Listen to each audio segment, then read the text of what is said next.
Elevate your game. Learn to process your deer with expert step-by-step guidance. We'll show you how to break down every part of the deer and turn it into delicious meals for your kitchen.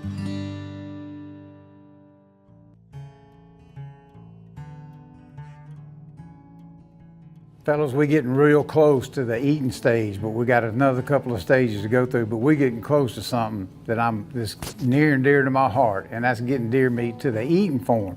Now, we're gonna do this first, and I'm sure y'all know how to do it. I don't. We're fixing to talk about jerky. Now, I got all this other equipment. I do my own grind because I kept making reference to that, but all this stuff came from Walmart. It's very, you looked it up a while ago, it's all very affordable, and you can do all your own processing, and we're gonna go step by step, and this is something I've never done, taking it from there to the dehydrator, talking about the spices and all that. So teach me how to make jerky.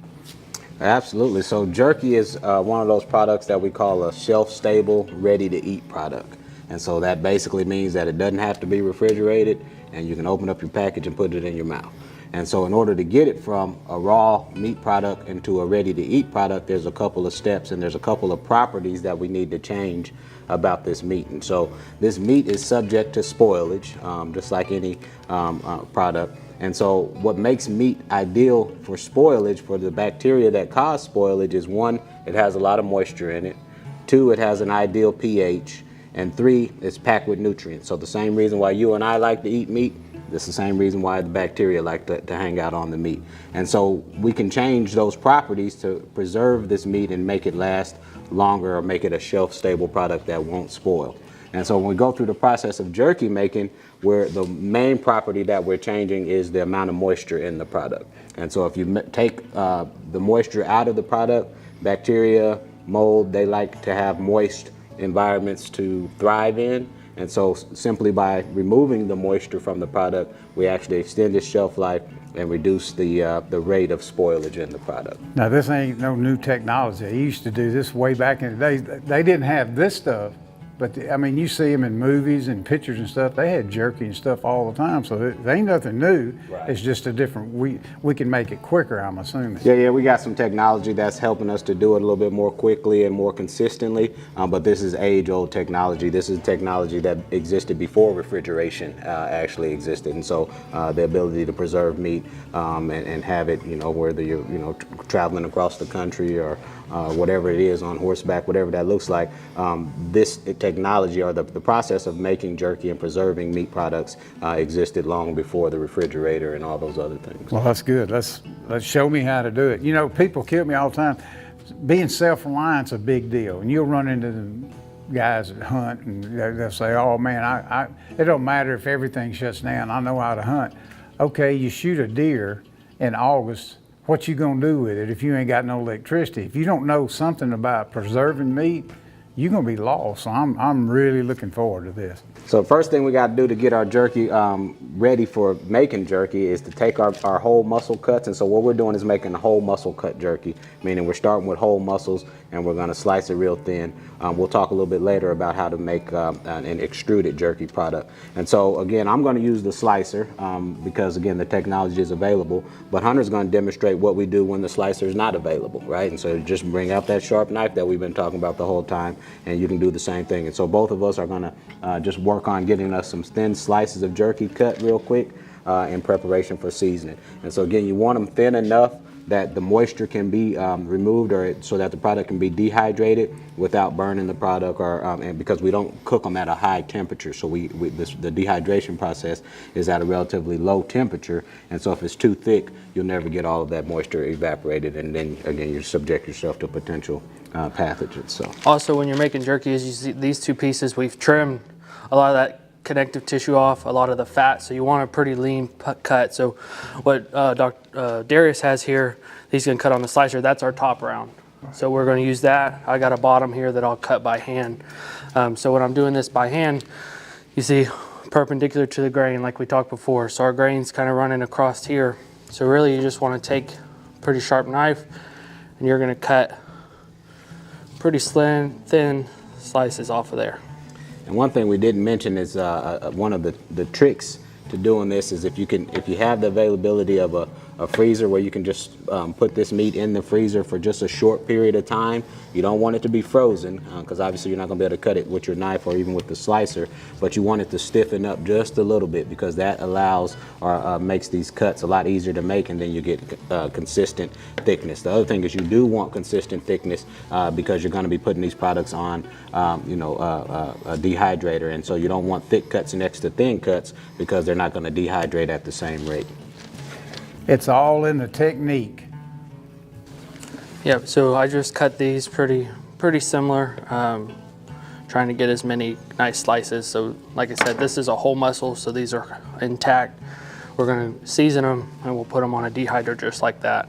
And then Dr. Burnett, he's going to show us with the slicer. And so again, this is just a commercially available slicer at your local Walmart or Academy or wherever you go to get your supplies at, relatively low cost. And again, it's made, you can slice meat with it obviously, but vegetables, fruits, and things like that, so you can make it into a multi-purpose investment. And so I'll just crank it on. I've got it set on my thickness, and you'll notice that my meat comes off relatively consistent there.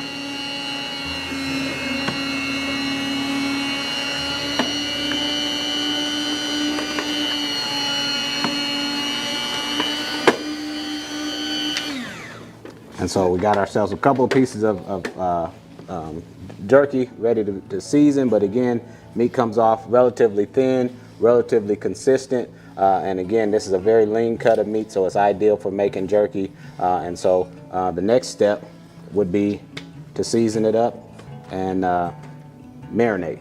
Right, and so we have a couple of different types of flavors. You add your own flavor to it. So we've got a couple of, again, commercially available recipes, or you can make your own jerky recipe at home. You can put your own flavors on it. Everything from, pineapples to peppers and everything in between that you want to put on your jerky. We've seen people do some of everything: jalapenos, Cajun, mesquite, teriyaki, your flavor, your choice. So this is one of those products where all these have pretty good instructions on there too. How long to marinate it, what you can use, and all that kind of stuff. And if you don't have one of these guys' knives, I suggest the slicer. I can see that's my direction. I'm going right there. I don't have to keep that sharp. That thing works great. And yeah, these are very durable. I have one at home, and I use it for, like I said, slicing vegetables and things, and then also making jerky. And the good thing about jerky, again, if it's not just the meat that you want, in this same dehydrator, you can put thin sliced oranges, thin sliced strawberries. You can make a whole meal in there if you want to. Put you some carrots and everything, and I call it a meal in a bag, because if I'm going out hunting, I'll have me a little Ziploc bag full of some jerky and some other things that I've dehydrated, and I got my whole meal for the day in one bag. And so again, it's preserved, and the same principles apply for preserving those fruits and vegetables, and that's why we can make banana chips and apple chips and things like that, because we pull the moisture out using the same technology. That's a unique item right there. I don't have one. I got a feeling if my wife sees this video, I'm gonna have one of these, but I'm certainly gonna have one of those. So I'm assuming the key is just whatever flavor you want to put on there, something you like. There's a lot of different kind of flavors. That thin cut's the same, and we're not cutting it we're kind of cutting it with the grain now to make those long slices. Is that right? Well, actually, in this case, Hunter, we still follow our same principles of meat cutting, and so you actually see he cut that one against the grain, and these are actually cut against the grain. And so, you can see the grain on the muscle fibers on there. That is a reoccurring, constant thing. Yeah, and it kind of comes naturally to us, so we may not explain it, but again, now, because even that jerky experience, if I had this long cut jerky cut the wrong way versus that, I've had tough beef jerky before too, right? So jerky can get tough and have an unpleasant experience just as any other. So this is cut. This will be cut against the grain, so those muscle fibers are longer. So it's going to be a lot tougher than when we cut against. Oh yeah. Pull that apart. Whereas this is pretty tough if you were to cook that way. Yeah, you can right now if you go in the store and you go buy some already made beef jerky, you can get your feelings hurt real quick. I don't know if you're keeping up with those prices. It's unbelievable. So this right here is a handy deal. How long will it take? Just say fill the trays up with venison. You got it marinated and spiced and all. How long would you leave it in there? Well, so what we typically do is not necessarily time, but we typically go to a certain level of water activity. And so not everybody's going to have a water activity meter at home. They're actually really expensive. But you want to get it to where you have dehydrated the meat enough so there's no expressed moisture coming out of it if you peel it or pinch it, there's no expressed moisture coming out of it. And so part of, in addition to having the actual flavors or seasonings in this kit, it also has what we call cure, right? And so the cure is our Prague powder, which basically has some sodium nitrite in it. And so that cure, one, it gives jerky the characteristic color and flavor that it has, but it also has some antimicrobial effects in as well. And so again, as we're talking about making this a shelf-stable, ready-to-eat product, we have to again add that cure. That cure actually helps to preserve the product a little longer and prevent the formation or the growth of bacteria that could make you sick in the product as well. So no excuse not to try it yourself. Oh, absolutely not. And like I said, all we would do is typically the process involves weighing out how much, once you've cut up however much meat you're going to cut. The process involves weighing out what your meat block is or what how much meat you're going to use, and then you season accordingly to the weight. You marinate. We actually, I encourage to do some type of protein extraction, and so that may sound complicated, but literally if you put it in a Ziploc bag and mix it up like this for 5 or 10 minutes, then that's protein extraction. We actually have a tumbler, a vacuum tumbler, and that's about a very expensive piece of equipment that I don't think everybody has. But so I do my own vacuum tumbling inside of a Ziploc bag, and you can get the same. What that does is basically, if I just take this meat, and as you do, putting the meat up against each other, you're going to start to extract proteins, and it's going to get. Notice how it's getting more and more sticky. Every time I do that, it's getting more sticky, and so that allows those flavors, and that it gives you a much better texture in your product, and then it also allows that marinade to penetrate. So just by the meat hitting up against itself, you start to extract proteins, and it gets more and more tacky and sticky. So moisture is not your friend in this process. Not in this Everybody process. talks about a juicy steak. You don't want that in this. You don't want juice in it. So actually, it's part of when we're selling jerky, we have to actually validate every batch that comes out, and we have to do a water activity test on it to show that it got below the active water content of 0.86 in order for us to actually put a stamp on it and sell it. And don't be the person that doesn't read the instructions. All those are full of instructions. Just read it and go through.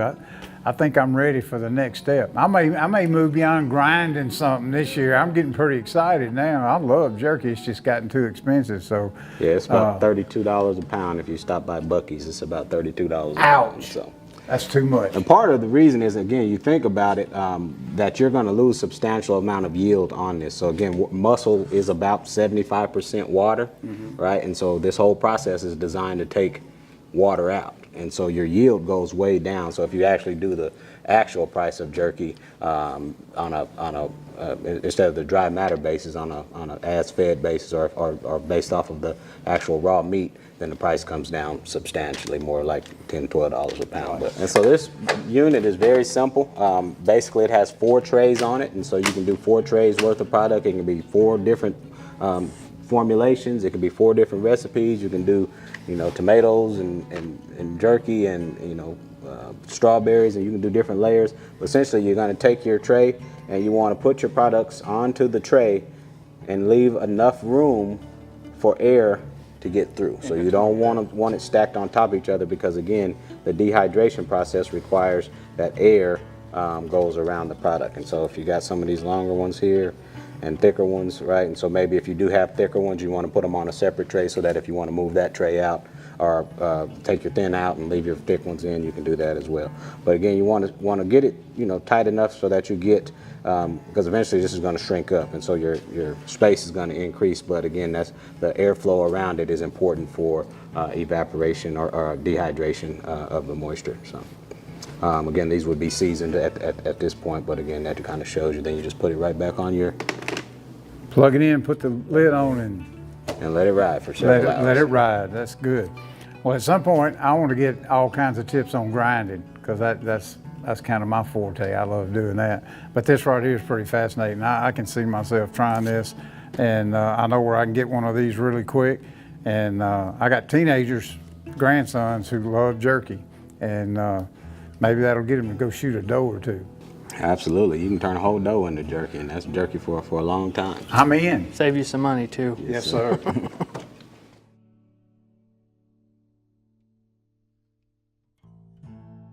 All right, we're about to get into something I'm vaguely familiar with, although I've been humbled watching you guys handle this meat. It's been awesome.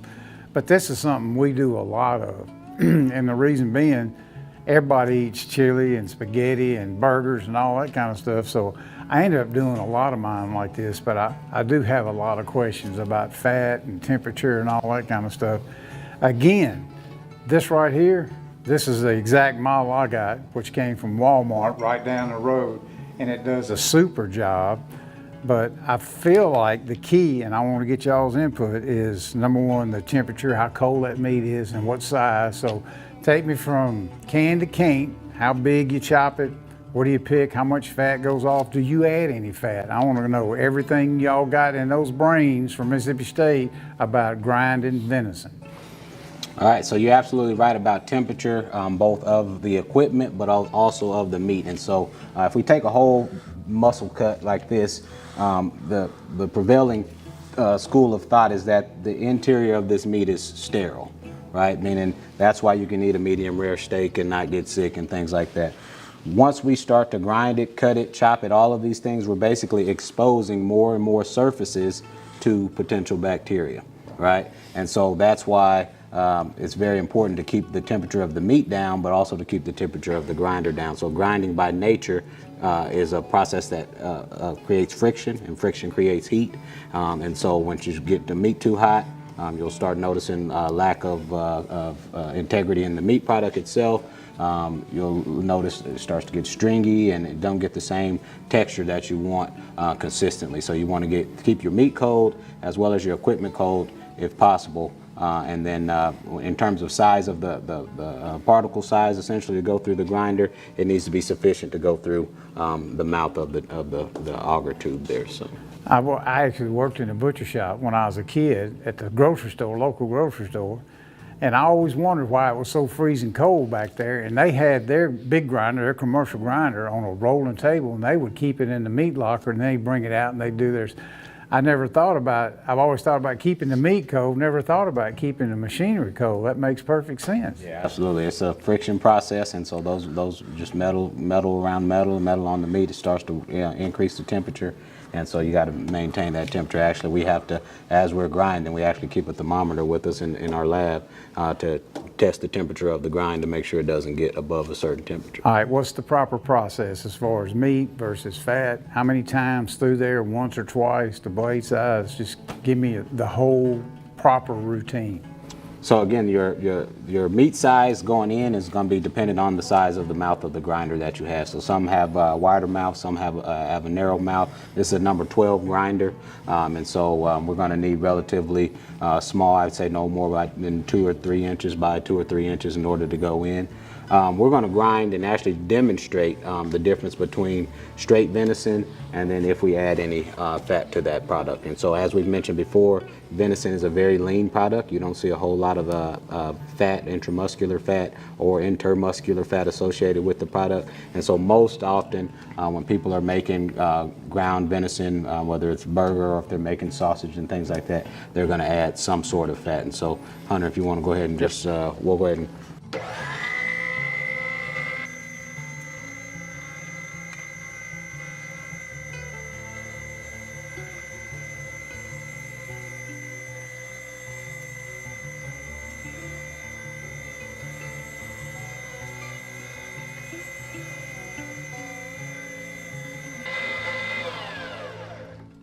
And so what we've done now is what we call a coarse grind or a chili grind. This would be ideal for chili. And so again, we took it through and just did an initial chili grind, but you can see compared to maybe the ground beef that you get at the store, that this has very little fat associated with it. And so it's almost all maroon or red in color, You don't see that as much of the white in there that you would typically see from a 70-30 or 80-20 or 93-7.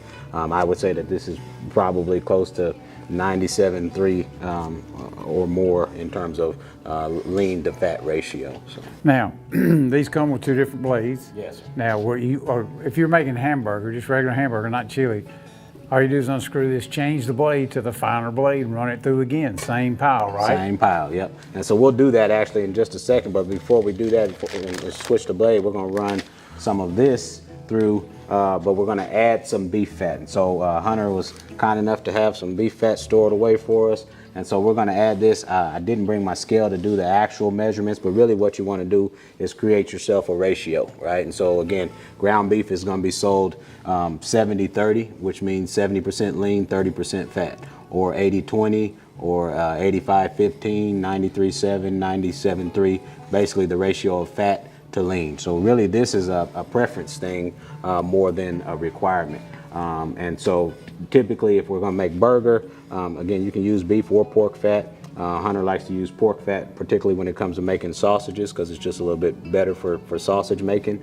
But in this case, we're gonna add some beef fat. And again, I'm just gonna kind of estimate my ratio and just say I was gonna do maybe 80-20, and we'll see. So you could mix it before you run it through there. You don't have to run it separate and then mix it afterwards. No, you actually want to mix it or run it through, because if you run that fat by itself, it might get clogged up in It'll there. probably gum up your grinder a little bit because it's a little bit harder than the muscle. And temperature, so the colder you can keep it, the better going through the grinder.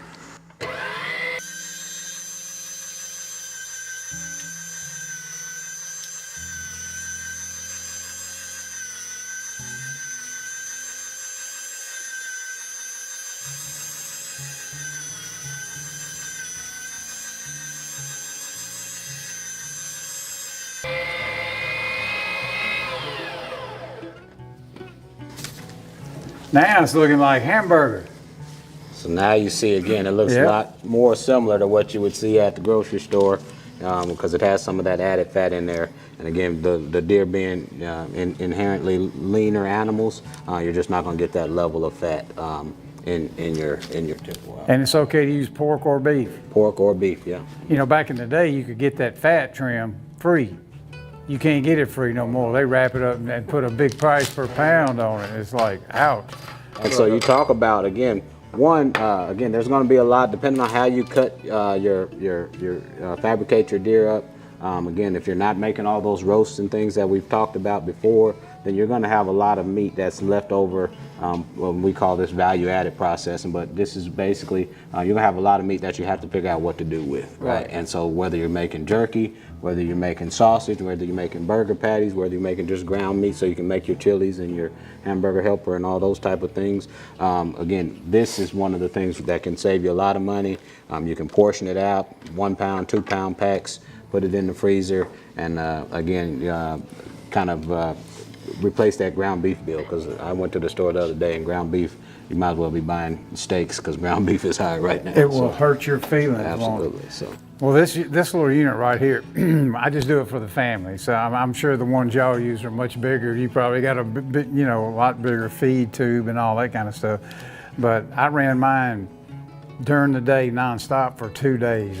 And I didn't worry too much about this unit being cold, but I kept the meat iced cold. And I can't tell you how many pounds that we processed, but we ate on that all year. And that's a huge savings.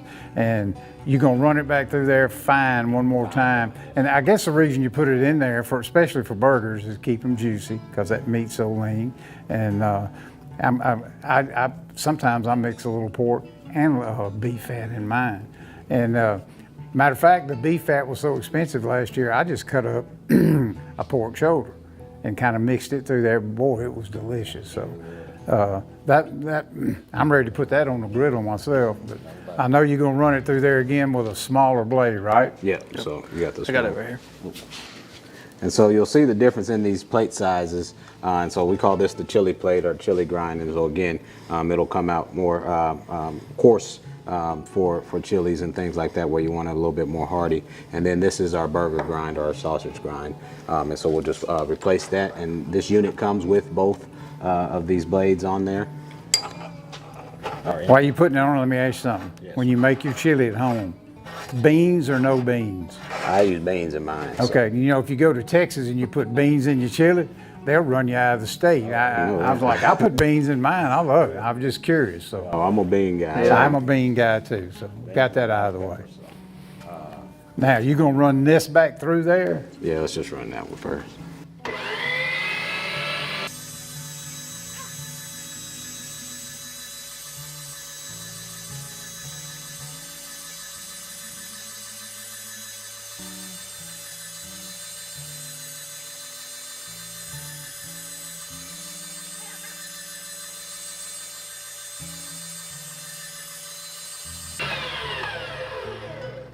And so now we've got what looks much more similar to your hamburger patty that you might get at Kroger or Walmart. All right, it. and it's ready to go on the Has grill. this place got a stove in it? It's ready to fire up. You know, here's the deal. Everybody likes to, you know, I hunt and I feed my family and all that, but this right here is where you can make a deep, deep difference in your budget. Absolutely. If you start doing this on your own and you save all them pieces, it ain't the back straps and inside. This right here is amazingly easy. Y'all did that in just a couple of minutes, chop the meat up, add a little beef fat to it. That right there is a budget saver. I don't care who you are, and it's way better for you. And I always hear people say, oh, I don't eat burger, I don't eat sausage, because it's the scraps off of the animal. I could take a whole deer and turn it into a hamburger, back straps and all, right? And so it really, not that I would, but I could. And so again, any piece of meat can become part of your burger. There's, for example, we sell ground brisket, right? Which is really ground beef, but it just comes from the brisket, right? And or we sell ground chuck or ground round, right? And so again, we could do similar marketing or similar fabrication and preparation with the deer meat. But again, it can come from any cut of the meat. And again, I always tell people that every steak is just a miscut away from going into the sausage pile, right? Yeah. And so it's, you know, if it gets cut slanted or whatever it is, then that steak can end up in the sausage pile. So I'm a burger and sausage eater. So. Well, there wasn't no fancy edits here. We had you both had a knife. You cut it in small pieces. We fed it through this twice, and now we got burgers. That right there is as simple as it gets. And like I say, I got one just like this. I got it at Walmart, and I get my whole family involved. So everybody's got a dog in the fight, and we spend 2 days when it's cold doing it.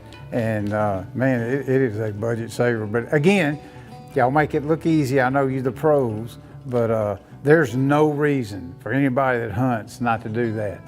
And I find myself, I just personally think the doe meat is better. I don't sit there and wait for a 5-year-old buck. If I did, I would just be a skeleton hanging in a tree stand around here anyway. But man, if that doesn't insinuate you to go get you a doe and make the whole thing in the hamburger, you'll eat on it all year. It's just priceless. It will save a pretty penny. Yes, indeed.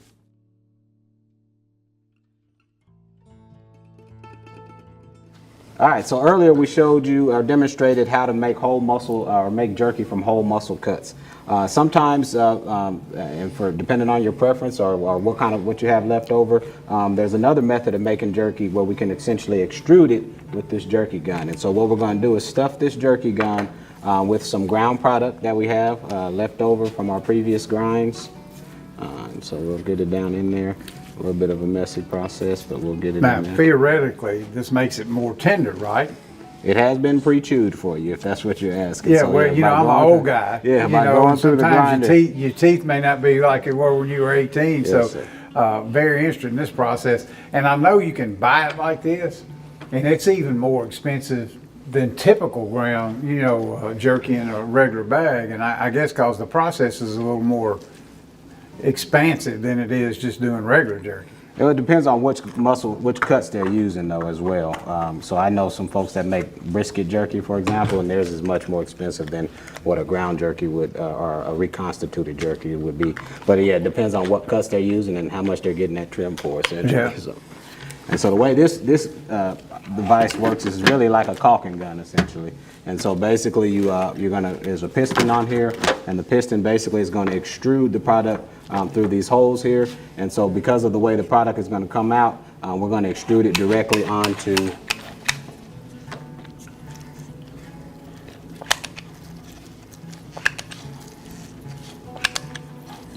Oops. And you gonna dehydrate that the same way you did the big strips and Yes, stuff? it will be dehydrated the same way. And so essentially what we've done, and you can hold that up, is basically reconstituted. We took our grind, put it through this pressurized tube, and what that pressurized tube allows it to do is to come out in these Same strips. spices, same technique, just a different product. Right. I'm a fan. And so again, this is another tool that you can buy at Walmart, not very expensive. And again, if you don't have the slicer or don't want to do the individual muscle slicing, you can go from your ground step, decide how much you want to use for sausage, how much you want to use for burger, and then put the rest into your jerky stuffer gun. Now, if I was in the jerky business, I would make that, because you're gonna eat more of that because it's easier to chew. That's my opinion. But I think when I do mine, I may use this method right here just because it is easier to chew. But all the same grinder, same dehydrator, same spices, just a little bit different product. In terms of how you actually get your cut. Man, you guys got all kind of tricks up your sleeve. That's awesome. I got the jerky thing down. Sounds good.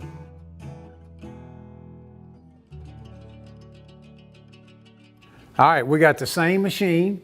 We've put some different attachments on it now, but we're gonna actually, usually people don't get to see people make the sausage. You hear them talking, hey, let's make this. We fixing to make the sausage, same routine, same machine, different spices and a little bit different technique. But who don't like sausage? I mean, everybody loves sausage, and you can make it out of venison just as good as you can anything else. Is that right? It's all about personal taste. So what's the routine for sausage? So for sausage, we're going to start kind of where we left off, with our ground meat. And so this is essentially just taking it another step, right? So we had our ground meat that we could use for burger or chili recipes and things like that. But if we're going to prepare it for sausage, we can take that same ground meat and add ourselves some of this sausage seasoning. And so in this case, we have some breakfast sausage seasoning. So this is just your regular breakfast sausage. This kit is made to do 5 pounds per packet of meat. And so here we have about 2.5 pounds. So I'm gonna use about half of this seasoning here. We're gonna hand mix it, and then we're just gonna run it through the grinder, and you'll see it come into the casing. So again, these attachments come with the machine. This is not something that you have to buy in addition to the machine. So. It's they're making it real easy. Absolutely. They're making it hard for you not to be lazy and do your own thing. That's right. And like I said, who don't like sausage? Breakfast sausage, smoked sausage, whatever it is. I love sausage. And I hadn't done this with my machine yet. So if nothing else, y'all are inspiring me, I can tell you. Because you watch it unfold right in front of you, and it's not that complicated. You're just mixing it in.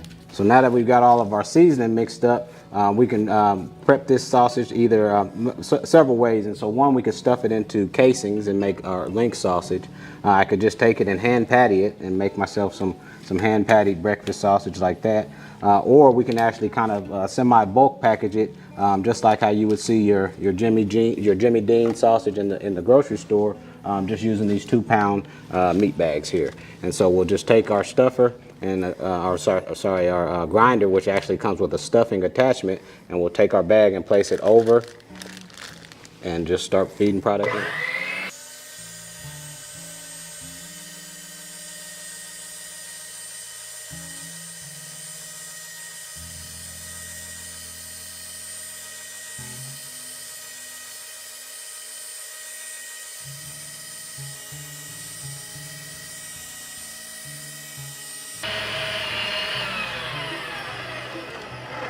So now we've basically got ourselves this is actually a 1-pound bag.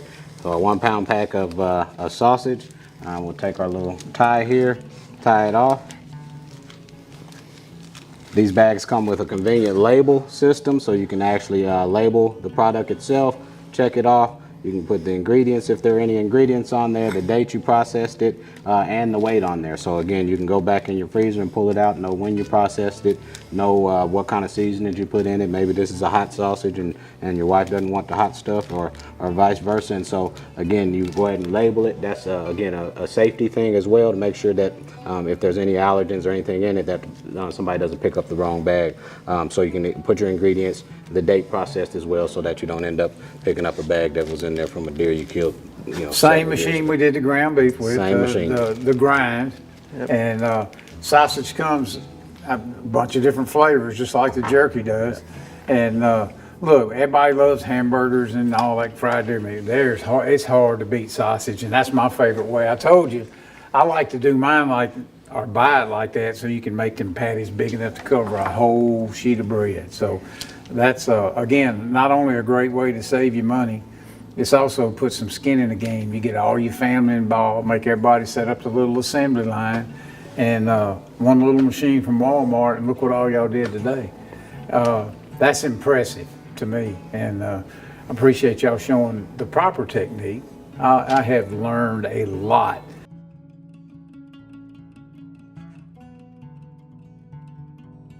Now, when we do this at my house, my wife is 100% in charge of this, because it is a very critical part, as you well know, because if you get any air leaks or something, and you ain't got to wait a long time, you go in and this is all crusty and it's got ice in the bag. So how cool is it to vacuum seal, and how important is it to get it right?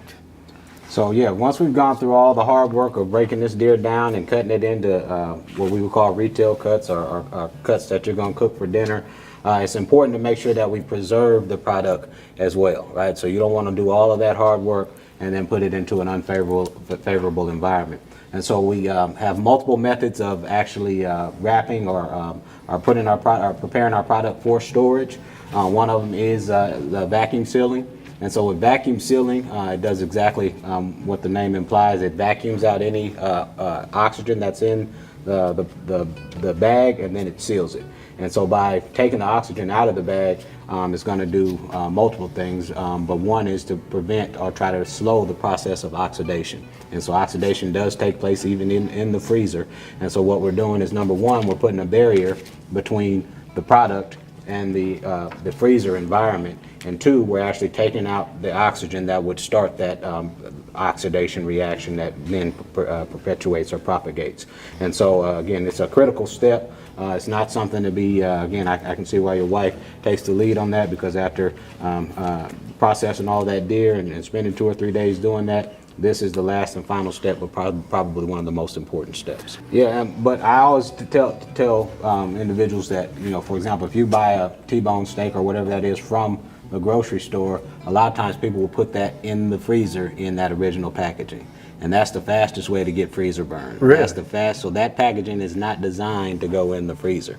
That is a retail display package. It's designed to be as clear and as thin as possible so you can see every detail of the meat. And so it's actually oxygen permeable, so you actually do get oxidation in that. And so if I had to go in order of how I would preserve my meat, it would be vacuum sealing, butcher wrapping, because if you use the proper butcher paper and actually use the proper technique, butcher paper actually is a very good way to preserve. And then lastly is, if I'm desperate, well, I would use Ziplocs, freezer Ziplocs actually. And then if I just had to just throw it in the freezer, I would plan to eat it pretty quickly. If you're desperate. Yeah, if I'm desperate and I just had to put it in the retail pack, I plan to hopefully not forget about it, and I plan to eat it within a couple of weeks. I wouldn't leave it in there very long, because Gotcha. It's going to get freezer But burn. this is top of the list if you do it right. Vacuum sealing to agree. me is ideal. And again, these vacuum sealers are very common on the market now. You can get them for $50 to $100. And again, in terms of minimizing food loss, not just your deer meat, but you can save everything in a vacuum sealed bag. You can also do meal prepping. If you're busy at home, you can put your seasoning and everything in there, vacuum seal it, so then once you take it out, it's already ready. It's been marinating, it's ready to go. You can put it on the grill. So I would encourage, if you have the means to invest in a vacuum sealer, you'll lose a lot, or you'll waste a lot less food. Your food will be a lot fresher when you pull it out of the freezer, and again, save yourself a lot of money. You pay for this thing in one season just like that, Oh, just yeah. by not throwing away stuff. So, all right, I'm a fan. You're gonna show me how. You're gonna show the proper way to do this, and it ain't rocket science. No, Again, it's- technology is a good thing. Yeah, it's pretty simple. These machines are really easy to use. Just take whatever you're cut. This is some of that back strap that we had cut previously. Put it in that bag. So it's pretty simple. Just put your bag over.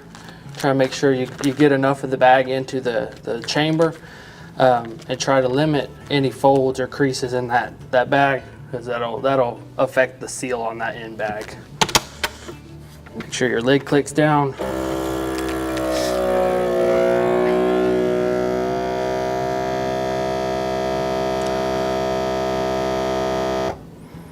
That's pretty cool right there. The good thing about this too, you can see. If you're not marking your stuff, you can see what's in there. Right. And there's our nicely sealed.